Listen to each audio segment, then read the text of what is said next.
তৃণমূলকে হারাতে বিজেপিকে রুখতেই পরিবর্তন চাইছে, বাম আইএসএফ ক্ষমতায় আসছে। শুভেন্দু অধিকারী সিটগুলোর কথা বলছে না কেন? তাহলে এক নওশাদ সিদ্দিকী জব্দ করে দিয়েছে ওদেরকে। আমার লড়াই মমতা ব্যানার্জির। আমি যদি প্রশ্ন হয় দেয়ার ইজ নো অপশন, আমার কেস বেড়েছে, সম্পত্তি কমেছে, কে নামটা ধরে বলুন, তারপর আইনের নোটিশকে কোর্টে টেনে নিয়ে আস। একটা ইট থেকে একটা লাইট আমার জন্য হয়েছে। শিক্ষা, স্বাস্থ্য, কর্মসংস্থান, এর দাবিতে লড়াই চলছে আর চলবে। ভাঙর রক্তপাতের ভাঙর না, রক্তদানের ভাঙর, দেখেছেন তো?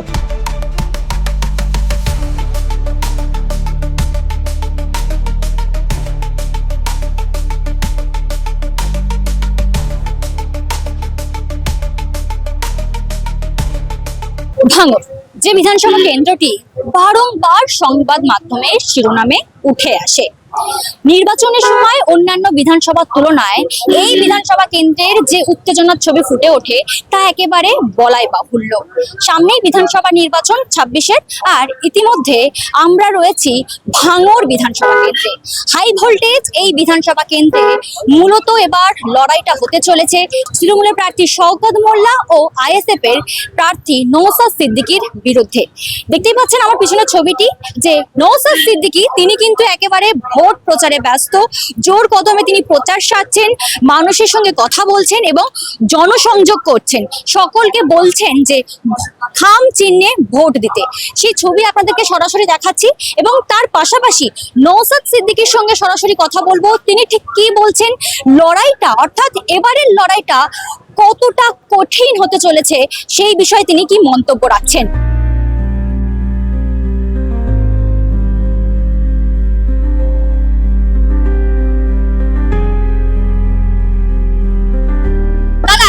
দোরগোড়ায় নির্বাচন প্রচার কেমন চলছে? প্রচার তুঙ্গে, সারাদিন ভাঙড়ে ছিলেন। ওটা একটা অঞ্চলের র্যালি ছিল, আপনি দেখেছেন কেমন মানুষের স্বতঃস্ফূর্ত উপস্থিতি। আর আজকে এখানে আমাদের বামেদের সমর্থন নিয়ে আইএসএফ এর প্রার্থী প্রিয়াঙ্কা বর্মনের রোড শো দিগবেরিয়া থেকে মধ্যমগ্রাম চৌমাথা। হাজার হাজার লোক রাস্তায় নেমেছে, আর রাস্তার দুধারে হাজার হাজার মানুষ দাঁড়িয়ে আমাদেরকে স্বাগত জানাচ্ছে। এবার পরিবর্তন চাইছে, এই পরিবর্তনে তৃণমূলকে হারাতে বিজেপিকে রুখতে এই পরিবর্তন চাইছে, বাম আইএসএফ ক্ষমতায় আসছে। এবারও আপনি ভাঙড় থেকে প্রার্থী হয়েছেন, আপনার বিরুদ্ধে মূলত এবার লড়াইয়ের ময়দানে নেমেছে শওকত মোল্লা। লড়াইটা কি এবার কঠিন হবে? 21-এর থেকে সহজ। 21 আমাদের নতুন দল ছিল, দল সম্পর্কে মানুষ জানতো না। হ্যাঁ, কি হবে না হবে এ বলে কিছু পাইনি। বিজেপি তৃণমূলের বাইনারি ছিল, এনআরসি সিএ বলে দেশ থেকে তাড়িয়ে দেবে এই কথা ছিল। আজকে সব বাইনারি ভেঙে দিয়েছে। হিন্দু মুসলমান নির্বিশেষে দলিত আদিবাসী তারা বুঝতে শিখে গেছে যে নওশাদ সিদ্দিকী ঐক্যের কথা বলে, সৌহার্দের কথা বলে, অধিকারের কথা বলে। সুতরাং মুসলমান, হিন্দু, দলিত আদিবাসীদের নয়, মানুষের প্রতিনিধি। সুতরাং এইবারে লড়াই আমার অনেকটা সহজ। মুখ্যমন্ত্রী মমতা বন্দ্যোপাধ্যায় তিনি এসেছেন, তিনি সভা রেখেছে, এই সভাতে বলেছেন যে ভাঙড়টা যদি তৃণমূলকে দিয়ে দেওয়া হয় ভাঙড়ের মানুষের উদ্দেশ্যে উনি সবকিছু করবেন। শুভেন্দু অধিকারী সিটগুলোর কথা বলছে না কেন? তাহলে এক নওশাদ সিদ্দিকী জব্দ করে দিয়েছে ওদেরকে। 293 টাকা জব্দ করেছে ভাঙড়ের বিধায়ক, অনেক পর্দায় ফাঁস করে দিচ্ছে, ওই জন্য আতঙ্কিত আছে। তো ভাঙড়ের মানুষ রেডি হয়ে গেছে। মোদিজির প্রার্থী আর দিদির প্রার্থী দরজা বন্ধ করে আঘাত করছিল, সেগুলো এক্সপোজ হয়ে গেছে।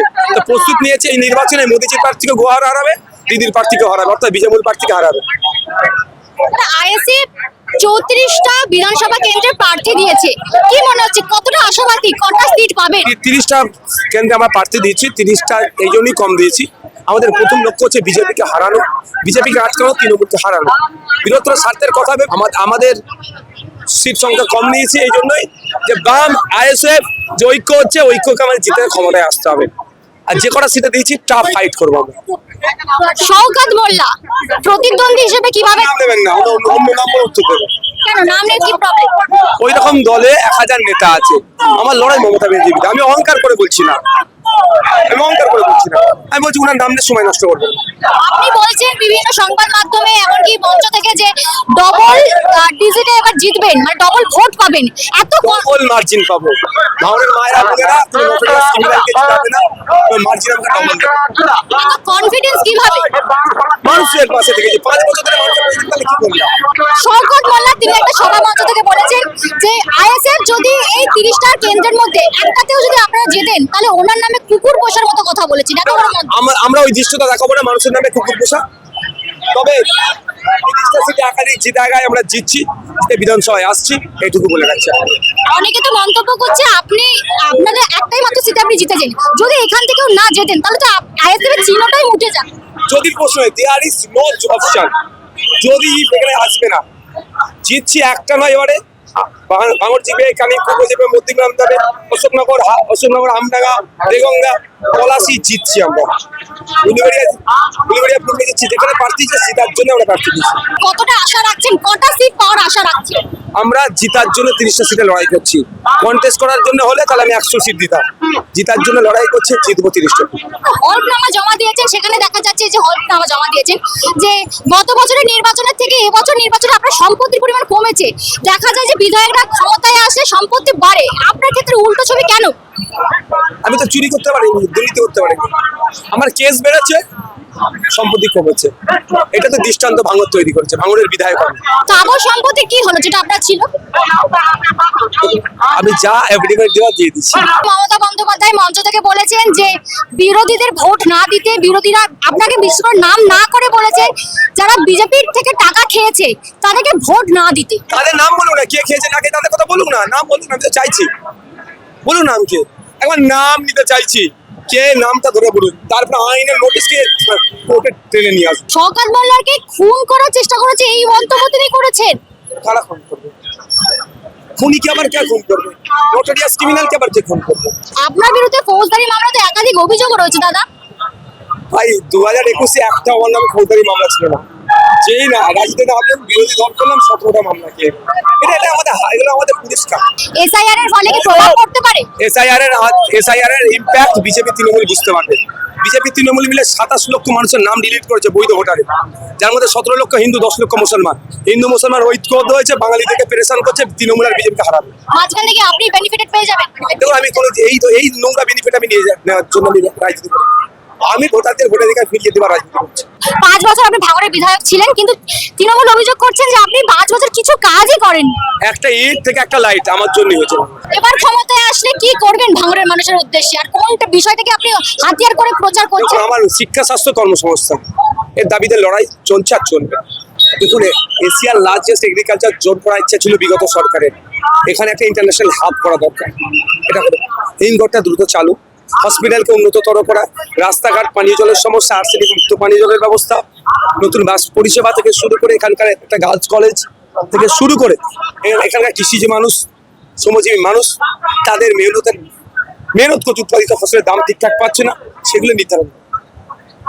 শওকত মোল্লা বলছেন তিনি বিধায়ক হলে এনকেডি এর আন্ডারে আনবে। এনকেডির আন্ডারে আনলে সব থেকে বেশি কষ্ট হবে গ্রামীণ এলাকার মানুষেরা, জমিগুলো অধিগ্রহণ হয়ে যাবে, জমিগুলো এই ফাঁদে পা দেবেন না। 5 বছর তো আপনি বিধায়ক রয়েছেন, কিন্তু এই ভাঙড় সেই ভাঙড়েই রয়েছে, বারবার সংবাদ মাধ্যমে না, সরকার চাইছে বলে আছে। ভাঙড় রক্তপাতের ভাঙড় না, রক্তদানের ভাঙড়, দেখেছেন তো? এক জায়গায় 2720 জন একবারে 3460 জন রক্ত দিয়েছে একটা ভেন্যুতে, বুঝতে পারছেন? এই ভাঙড় রক্তপাত না, রক্তদানের ভাঙড়।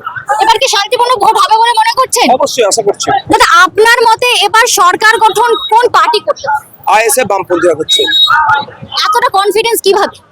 মানুষের একটা উচ্ছ্বাস আছে। দেখুন, এই র্যালিতে হাজার হাজার মানুষ, রাস্তার সাইডগুলো দেখাতে বলবো আপনার ক্যামেরাম্যানকে, একবার দেখান দু সাইডে হাজার হাজার মানুষ কেমন আমাদেরকে স্বাগত জানাতে দাঁড়িয়ে আছে।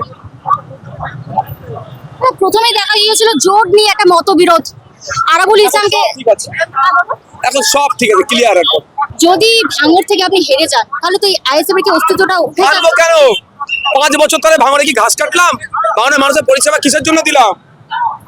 আরে এবার ডবল মার্জিন নিয়ে জিতছি বিধানসভায়। ওটা সরকার সাহেবকে জিজ্ঞাসা করেন, আপনি হারছেন, আপনি কবে রাজনৈতিক সন্ন্যাস নেবেন? শওকত মোল্লাকে প্রতিদ্বন্দ্বী বলে মনে করছেন না? 21-এর মতো তো টাফেন না, প্রতিদ্বন্দ্বী 21-এর মতো টাফ না। ভাঙড়ের মানুষের উদ্দেশ্যে কি বলবেন?